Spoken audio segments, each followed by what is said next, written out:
Coming up on this edition of Carolina Insider. Why you can expect to see an increase in traffic this week, plus how students feel about the growing acceptance rate and record-sized class. If they are letting this amount of people in, you kind of have to trust them and say, maybe they are letting the right amount of people in. But first, students share their feelings about USC's test optional application. Carolina Insider starts now.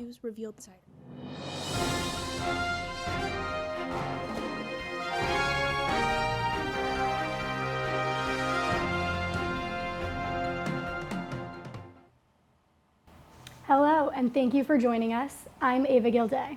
Our top story today, a population boom on campus. This fall, the freshman class was bigger than ever before, and it could keep growing. Here with the details in today's Cocky Spotlight is Damian Bertrand. Damian? Thanks, Ava. Like many colleges in the U.S., USC is facing its largest pool of applications yet.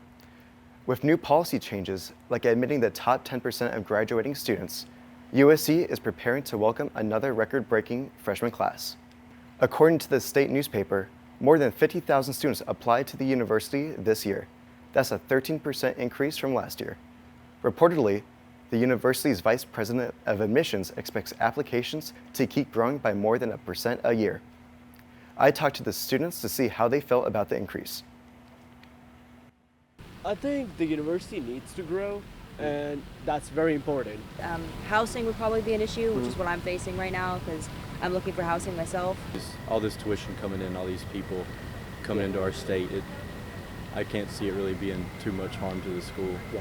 Although there's a record number of applicants, it's still very unclear how many students will come to Carolina, especially due to problems with the federal government's new financial aid system. Right now, many students don't know if they'll qualify for help paying for these colleges.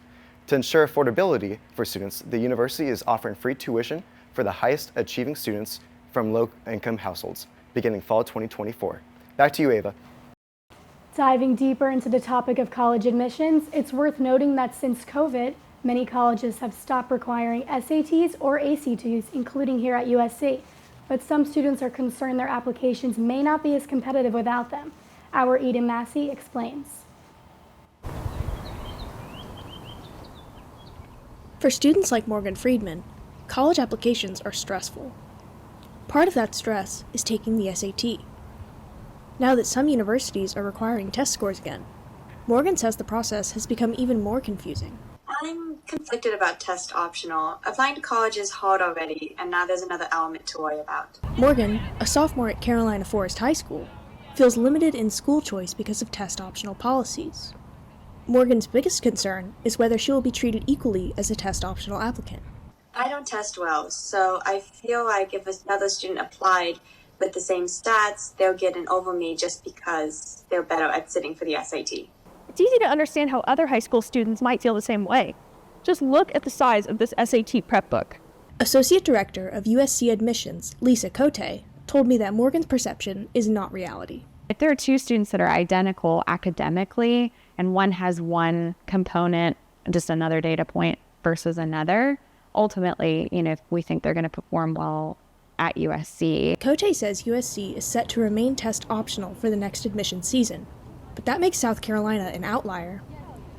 Schools like Brown, MIT, and UT Austin have brought back testing requirements after internal reviews revealed that test optional policies hurt minority applicants.